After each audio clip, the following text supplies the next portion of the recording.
Assalamualaikum warahmatullahi wabarakatuh. Apa kabar semuanya? Semoga selalu dalam lindungan Allah Subhanahu wa taala. Yang terhormat Bapak Muhammad Faisal SEMSHK sebagai dosen pengampu mata kuliah Statistik Bisnis 2 pada program studi akuntansi Universitas Yarsi. Sebelumnya perkenalkan, nama saya M. Akmal Murtado, NPM saya 1212020030. Saya dari kelas akuntansi A angkatan 20 reguler Universitas Yarsi. Pada video kali ini saya akan menjelaskan tentang uji normalitas menggunakan data sekunder dengan dua cara. Yang pertama, menggunakan atau membaca dengan grafik apakah dia normal atau tidak, dengan grafik histogram.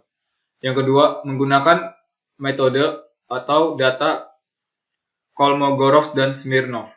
Sebelum itu, data sekunder, saya akan menjelaskan data sekunder. Jadi, data sekunder itu merupakan data yang sudah diolah terlebih dahulu. Contohnya seperti data sebuah perusahaan, laporan sebuah perusahaan yang sudah ada di PT di Bursa Efek Indonesia. Nah, contohnya seperti itu buat data sekunder. Berarti dia datanya sudah ada sebelumnya.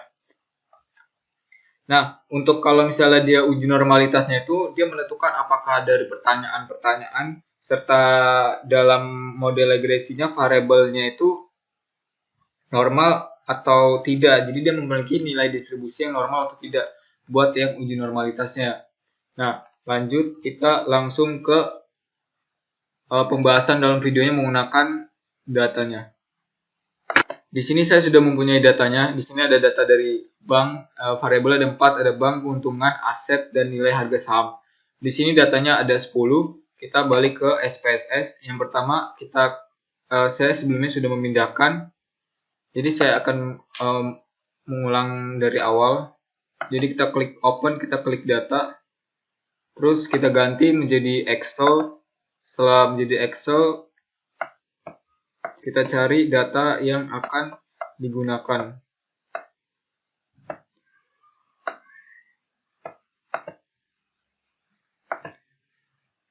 Kita tunggu sebentar, kita klik OK.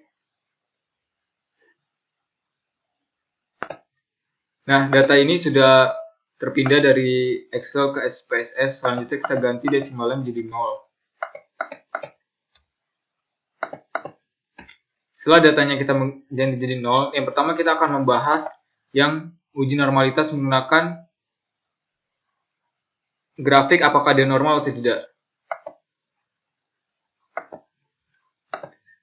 Lalu kita klik Analyze, kita klik Regression,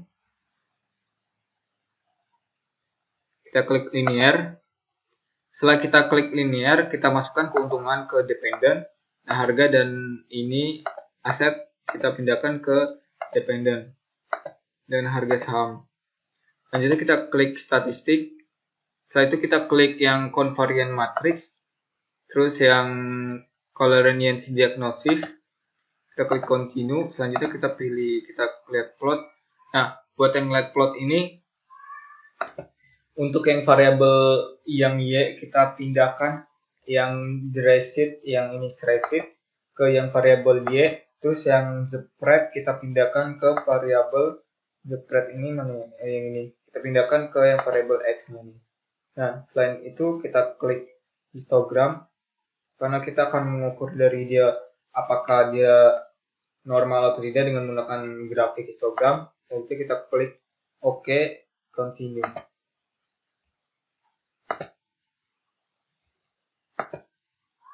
Kita cek terlebih dahulu untuk mengukur dengan grafik, kita klik OK.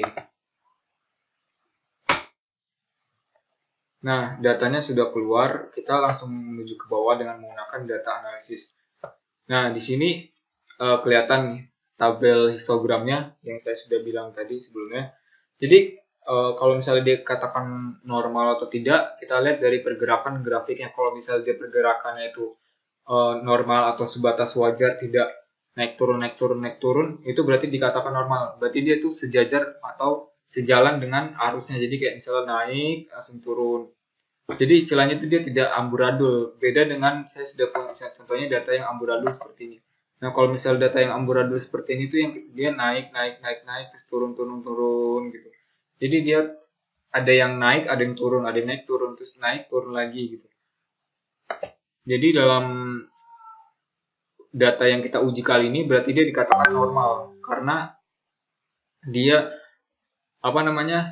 tabel histogramnya itu dia normal, jadi tidak naik turun dan dia itu jadi sealur gitu lah, maksudnya istilahnya tidak berantakan gitu. Nah, itu yang pertama sudah menjawab tentang yang ini, menggunakan atau membaca dengan grafik apakah dia normal atau tidak. Nah, sebelum itu saya sudah membuat interpretasinya. Nah, jawaban dari nomor 1 tadi terbukti normal karena pola grafiknya itu bagus atau tidak mengalami perubahan yang begitu signifikan. Jadi itu kayak yang saya bilang tadi, naik turun itu dia tidak normal, tidak normal itunya data dari yang kita olah tadi. Nah, tapi tadi datanya lumayan bagus dan tidak mengalami perubahan yang signifikan. Jadi datanya dikatakan normal. Jadi interpretasinya menurut saya, kenapa data tersebut dikatakan normal? Karena kita lihat dari data yang tadi, kita mengambil data dari Bursa Efek Indonesia. Nah, jadi karena nilai variabel pada keuntungan mempengaruhi grafik sehingga dia dikatakan normal. Nah, kenapa saya bilang dia mengambil dari data keuntungan? Karena kita bisa melihat di sini. Di sini keuntungan sangat mempengaruhi dari jumlah aset dan harga saham. Kita bisa melihat di sini. Dari yang keuntungan, berarti si keuntungan ini sangat mempengaruhi aset dan harga saham dari dari 10 bank ini.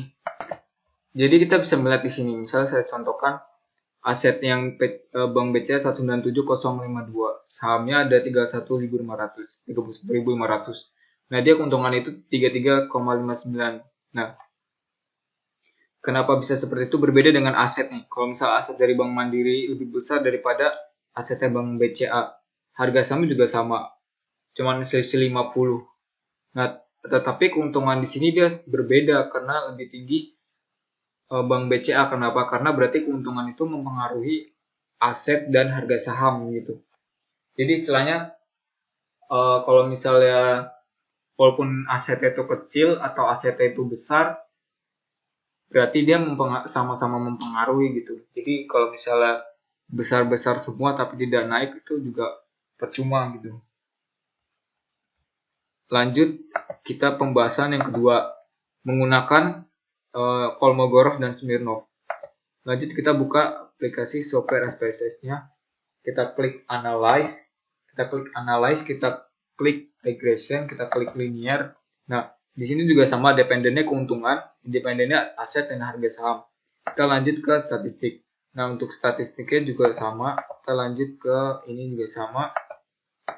Nah, yang ini kita klik yang unstandard. Nah, setelah itu kita klik OK.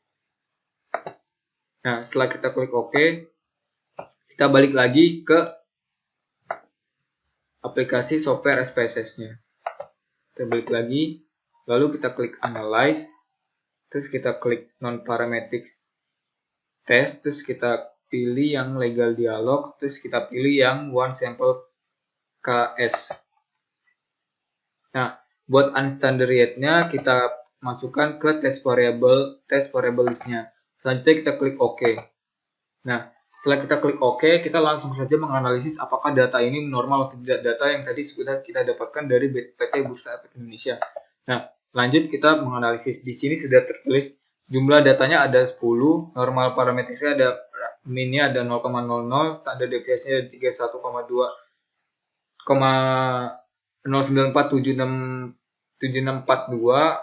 Di sini bisa dibaca. Lanjut kita langsung menuju nilainya. Nah, di sini buat aturannya, dalam aturan menggunakan Smogov dan Smirnov ini, kalau misalnya nilai signifikan lebih dari 0,05, maka data tersebut normal.